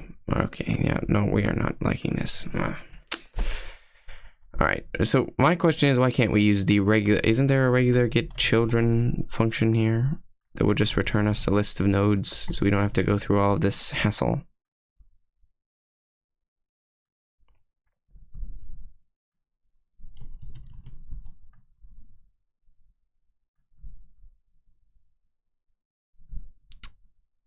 It just gives us an array, which is fine.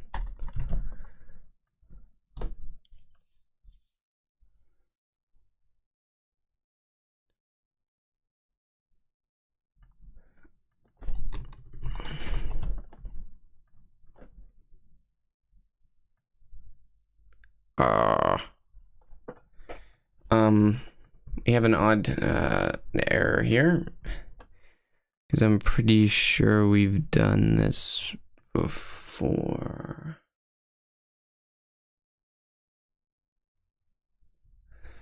Didn't one of you guys say you used array string? And now it seems to be giving us an error for this. I'm pretty sure it said, do we have logs somewhere?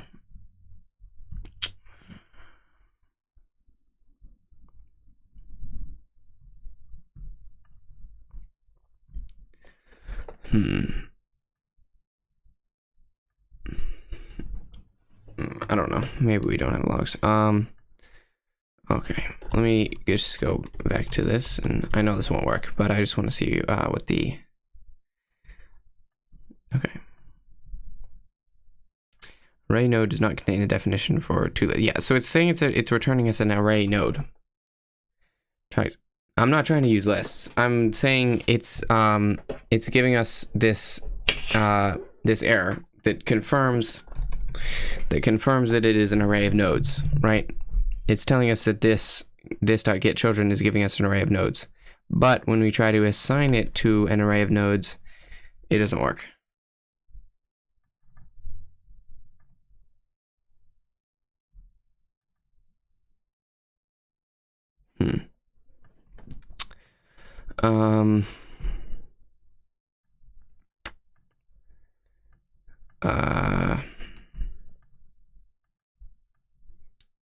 What if we just put this in here?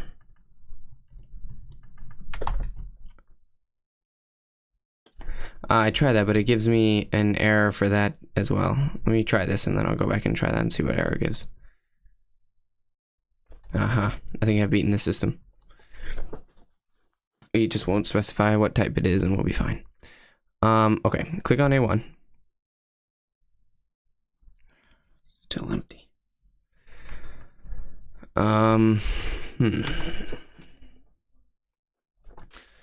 Okay, so, all right, we're still getting a list of length 0. Let's make sure that this is actually not like just canceling out all of the ones that we wanted to. So let's say if the child isn't found, we'll say couldn't find child, and then we'll add the notation position here.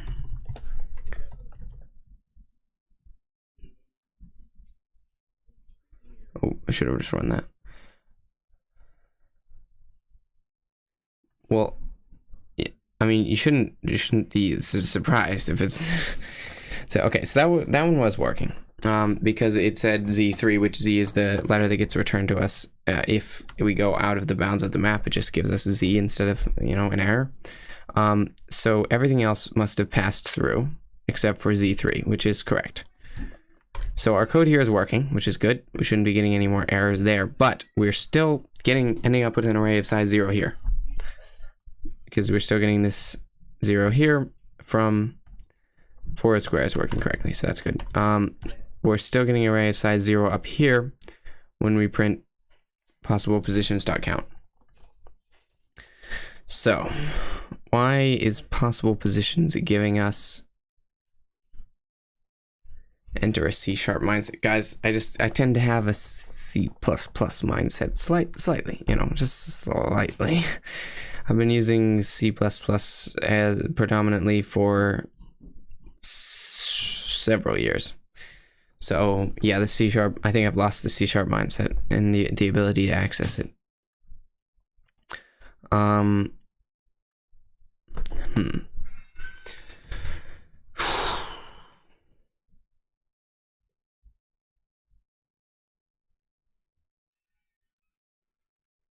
Memory this, memory that. Yeah, kind of. Sometimes.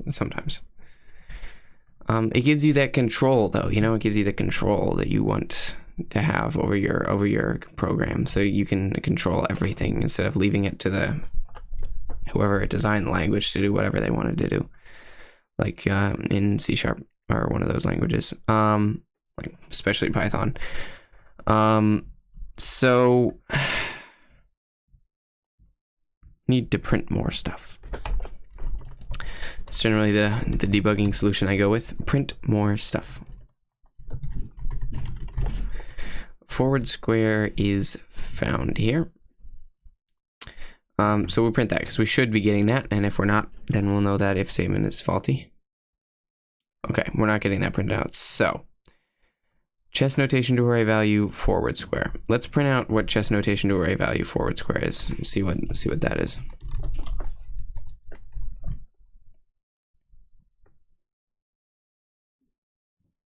Click.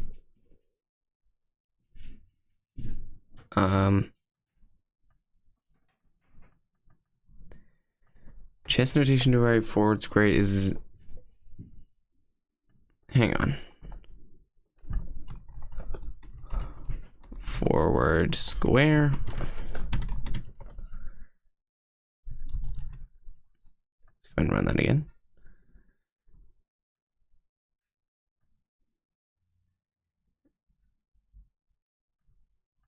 Okay, where is invalid printing from now?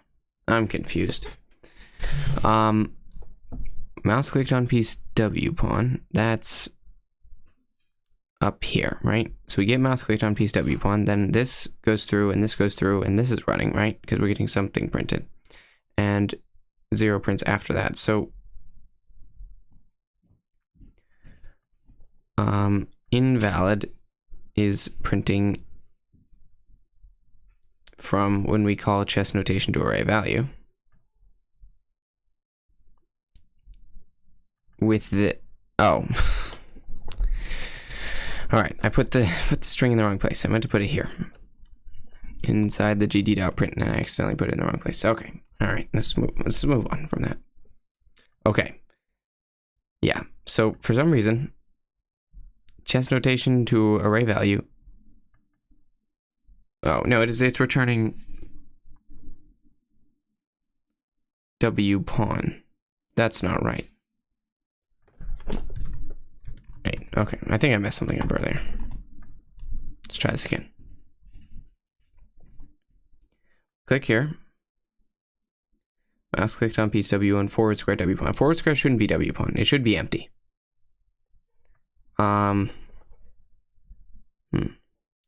Let's try it with double forward square. So we're using the same letter and then the number +2. So we should be going 2 squares ahead, which should also be empty. Once again, it's giving us W pawn. So clearly something is wrong here or with double forward square. Double forward square is letter. We can change this to letter.toString just in case it's a problem because it's a character. But then we're adding number +2. So number is, yeah, the second part of our position string. So if it's A1, this is 1. And then we turn that character 1 into a string, and we parse that string 1 into an int. And that's int number. So int number should be 1. Then we go through here. Letter.toString is A. And then this is 1. So 1 + 1 is 2. 2 turned into a string is a string 2. And this should be A2. Let's go ahead and print out forward square, except this is forward square value. and then that's forward square, and then this is forward square piece, and it's that. Okay, so yeah, when we look at forward square value is A3 now, right? And the piece it thinks is on it is W pawn. Whoa. So if we fix this back to what it was, which is 0 and +1, we run this. Let's just run this, right? And let's see the results, right? So we click on it, forward square value is A2. No, wait, I shouldn't have. I don't know why I undid that. Sorry about that. I'm missing the backward square value. Pawns can't move backwards. This is just for the pawn. We're not doing anything other than the pawn. So pawn can move forward, it can move double forward, it can move forward and right, and it can move left and forward. So we're just trying to get the pawn worked out, because clearly the pawn is more than enough because we're struggling with it. So this is A2. So the forward square value should be A3. That's correct. But for some reason, when we go into chess notation to array value for the forward square, we're getting W pawn. We can just verify this. Right? So it thinks there's a W pawn on A3, or this function is screwed up, which is more likely.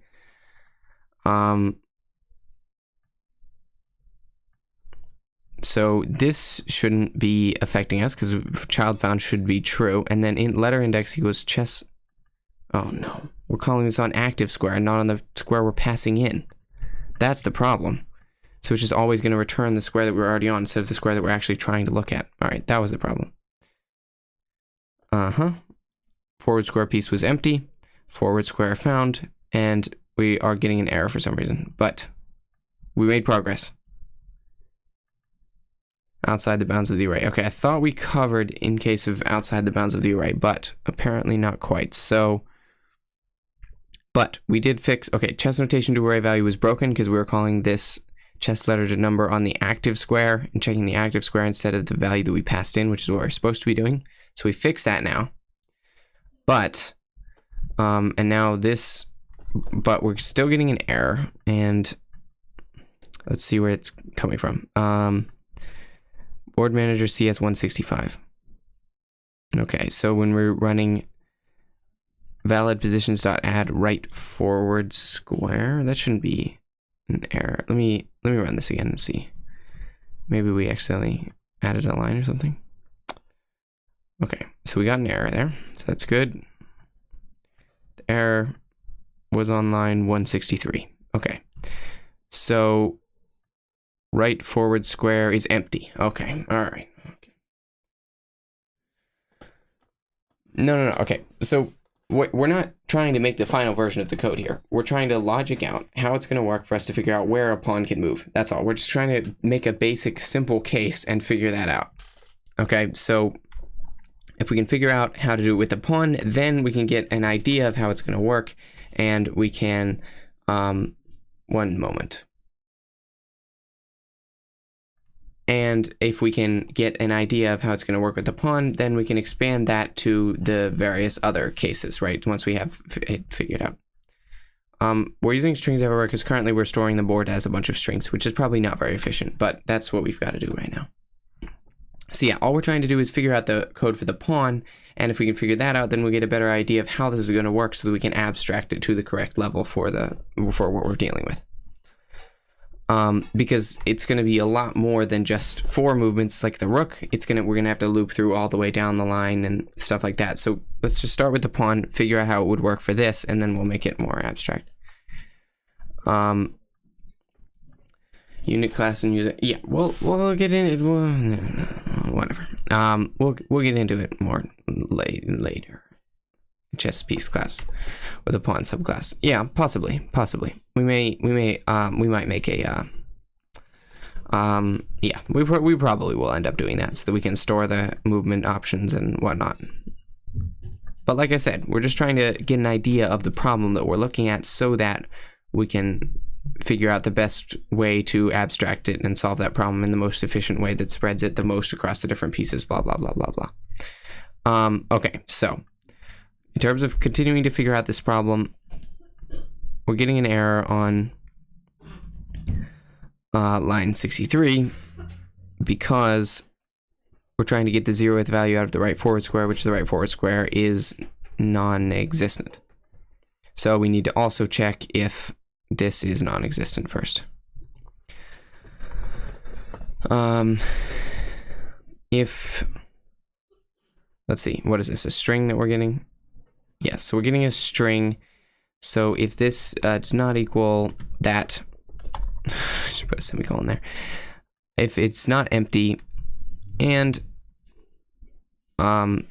it has an enemy piece on it, okay? And then we'll do the same thing here if it's not empty and it has an enemy piece on it.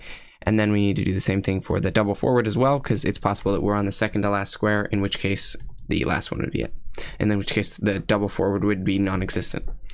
And we don't need to do it for this one because we're never on the last square as a pawn. If we do a movement for that, then it gets replaced with a queen or whatever. So now, if we run it again, we should be error-free, and we should actually finally be able to see our position options. However, the second one is not glowing.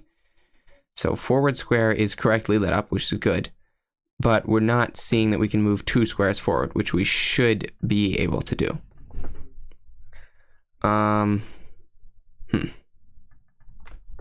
So let's move this down and say double forward square found, if it is, which presumably will not be printing because it's not. Yeah, so double forward square is not being found. So, oh, because we're checking if right forward square exists, because I copied and pasted and did not change. And we have the same thing here, because I copied and pasted. All right. Okay, so now we're actually checking if double forward square exists and if it is. Oh, we actually don't need to check if it exists because we're just checking if it's equal to empty. So that's the same thing. It's only for the ones where we're checking if it is equal to, if the first character in it is equal to something where we need to check if it exists. Okay, there we go. Now they both light up and everyone is happy. We should probably also check it for some of the other positions just to make sure. There we go. So now it glows those. There we go. That's pretty good. That's pretty good progress. We now have a function that determines the valid positions for the pawn, and we will obviously want to abstract that. So, yeah, I think we're gonna have to round off this stream here. But we do have the framework for some, and we have an idea of how we're going to do this whole process. We have, you know, this new chess notation to array value function. We have a lot of the stuff done. So all we need to do is the next step that we need to do is to take it from being just the pawn to being all of the other rules, and then we also need to make it so you can actually move the piece to those valid positions. So yeah, but we're gonna have to probably do that next week, and we may end up creating some classes for chess pieces and whatnot, and refactoring some stuff as well. But yeah, we'll have to do that next week, so I will see you guys then. Yeah, I know you like the character race. Yes. Goodbye, guys. I will see you next week.